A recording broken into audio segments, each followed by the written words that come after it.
So my Resident Evil journey started in 2017 with the release of Resident Evil 7 Biohazard.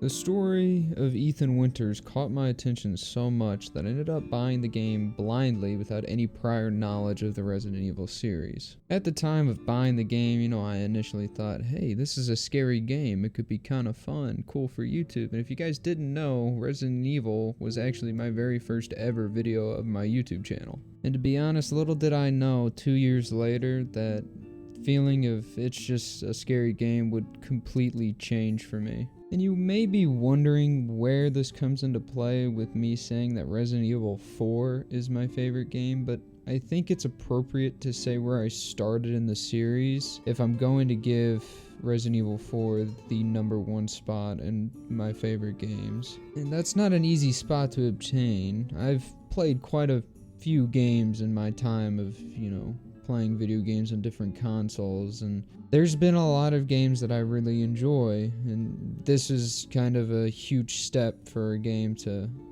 pretty much surpass all of my other previous top games and hit my #1 spot immediately. Another question you may be asking, why am I posting that Resident Evil 4 is my favorite game now? Well, it's a pretty good time for Resident Evil, as you guys may know. The showcase came out not too long ago, and it previewed some of the gameplay, and we also got a Resident Evil Village demo not too long ago, which I played through on the channel. You guys can go check that out. And also, there are rumors of a Resident Evil 4 remake. Actually, they're no longer rumors. I'm pretty sure it's confirmed, and now the rumors are that the dev team that worked for Resident Evil 2 remake instead of the Resident Evil 3 remake are now taking full swing of Resident Evil 4 remake. So I think it's at a pretty appropriate time to tell you guys why Resident Evil 4 is my favorite game of all time. So with that out of the way, let me continue my story. So after I finished Resident Evil 7, there was about a 2-year gap until I picked up another Resident Evil series title. I didn't look or read about a Resident Evil game until Black Friday of 2019, almost a full year after Resident Evil 2 Remake's release. I ended up picking the game up for pretty cheap and just picked it up out of pure curiosity because, hey, if Resident Evil 7 was good, I bet this one's good. So I bought the game and didn't touch it for 5 months. So long story short, I ended up playing through the game, but something clicked that didn't click with me in Resident Evil 7. I ended up loving the universe and loving the way, the style of the game. I needed more. I needed more of the same feeling that I felt playing Resident Evil 2 Remake. So I did my research and looked at other games, and to my surprise, Resident Evil 3 Remake was coming out very soon. So I waited it out, purchased Resident Evil 3 Remake, and played through it. And it wasn't as great as Resident Evil 2, but I'm not going to get into details. That's all content for another video, and made it a goal to find and play through all the different titles that have been released. I now own every single Resident Evil title from the PlayStation 1 and soon to be PlayStation 5, besides Resident Evil Gun Survivors. We really don't talk about that series. Anyway, since I was doing this in chronological order, my next game was, of course, Resident Evil 4, since I wasn't going to be playing through Code Veronica at the time, since I didn't actually have it, or any of the Outbreak games. Now, as I was doing my research while playing through RE2 Remake and RE3 Remake, I soon figured out that Resident Evil 4 was pretty much everyone's favorite Resident Evil, for the most part, amongst the community. So, with reading that, I was pretty excited to go into Leon's journey in Europe. Now, let me make one thing clear. I'm not making this video just to seem like I'm everyone else, just saying this to get attention and be, socially accepted within the Resident Evil community, because I know everyone says Resident Evil 4 is their favorite game out of the series. I'm not trying to just sound like everyone else to fit in within the community. I genuinely feel this way about this game, and it's made me want to make a video about it. I'm not just saying this to say it, I'm being genuine about it. Anyway, this game had a very strange mixture from the games that I had previously played. Obviously, this was the most dated Resident Evil I had played ever. And of course, coming from the heavily hit survival horror type game, seeing the amount of action within Resident Evil 4 was quite a weird mixture. This mixture was pushed even further with the next 3 titles, with 5, Operation Raccoon City, and 6, but I didn't really know what to expect, to be honest, whenever I got into this game. At first, like I said, I was kind of weirded out by it, but I started to appreciate it more and more as I slowly got farther into the game. The horror really came from just unsettling aspects of the game rather than upfront.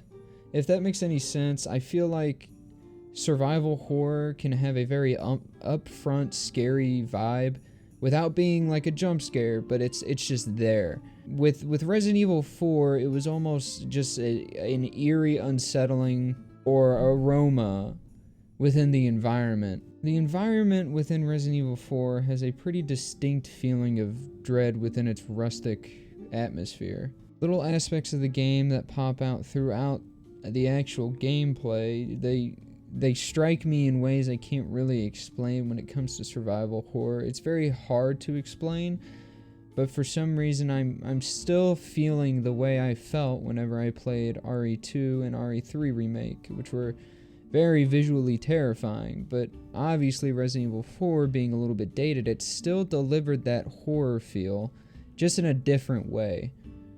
Although there is one thing about this game that I'd like to try and explain, and that's the use of the typewriters and safe room soundtracks. Not only do these soundtracks hit me with nostalgia now, going back and playing through again, but it felt comforting. It's weird. The way these soundtracks actually sound whenever you're out of, the main combat or the main horror setting, it's just very, it's weird to say it's unsettling because it's not necessarily unsettling, but it's like a mix of being weirded out and comfortable, because you don't want to be comfortable, because right when you get out of there, it's going to be right back to the action and horror. But in these safe zones and on this typewriter, you're safe. And I think the soundtrack for these two aspects of the game, they really hit home because of how well they were executed. Just the nostalgia factor alone from going back and playing through again, it really hits a lot like what, Sweden and Minecraft would feel for a lot of people with nostalgia. It's a very hard thing to explain feeling-wise, how, music and a soundtrack could emotionally affect you. And I'm not saying that like, teary-eyed bullshit. I'm talking about like just the weird feeling you get whenever you hear something that makes you feel a certain way. It's very hard to explain. And it's not like I just got this feeling as I replay the game. It hit me right when I first loaded into a typewriter.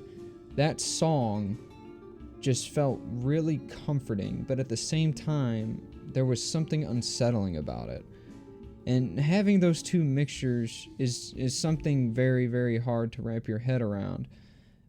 So, props to you guys, Capcom, for making a really, really good soundtrack. So, coming from RE2 Remake and RE3 Remake, the length of this game actually surprised me so much that I thought the game was never going to end. Resident Evil 2 Remake took me about 8 to 9 hours on a blind playthrough, which I thought was pretty good, since it did have 2 storylines with Claire and Leon, and then the extras. And Resident Evil 3 Remake took me about 5 to 6 hours on a blind playthrough, which was kind of a letdown, but like I said, that's another video. And going into this game, it felt like the game was never going to end, which was great.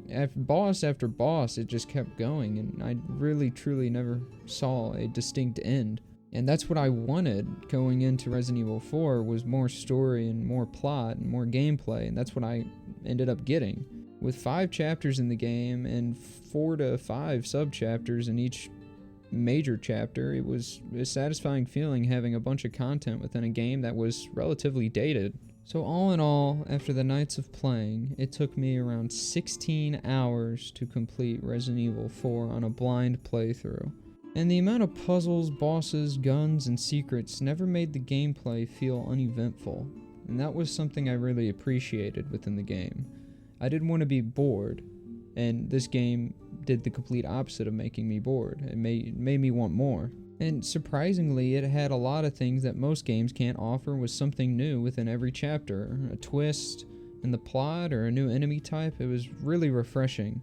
There are a ton of things that I'd love to discuss about Resident Evil 4 aspects and other things, but we'd be here for hours. Everything about Resident Evil 4 strikes me with good signs of passion from the Resident Evil developers from Capcom. I'm not going to say Resident Evil 4 is the absolute picture-perfect game. It does have its bugs since it's fairly dated, and even with its remasters on the PlayStation 4, it still contains its plenty of bugs, and you guys can probably just easily find them from speedrunners that blitz the game within 10 minutes, but I'm generally not one to do that. But when you look past the bugs, you can find time to associate a great game in a small period of your life to actually give it your #1 favorite game. I'm really excited to see what Capcom's going to do with Resident Evil 4 Remake. Hence to why this video is coming out around the time now.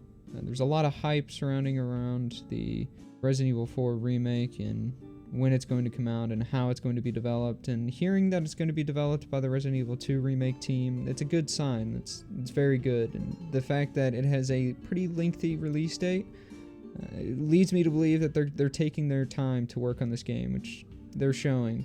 I'd like to thank everyone who has made it to this point of the video as we are approaching the end. I really do appreciate all of you who took the time to listen to me talk about a fan favorite game. If you guys would like to see me do more Resident Evil based content, please drop a comment. That would let me know that you guys like seeing these videos. I have plenty of content I'd love to do over Resident Evil. Resident Evil has become one of my favorite series of all the video games that I've ever played. And make sure to drop a like if you did enjoy this video. It really helps me out. Be sure to subscribe for more content that I drop. You'll get notifications. And with that, guys, I appreciate you taking the time to watch this video, and I will see you in the next one.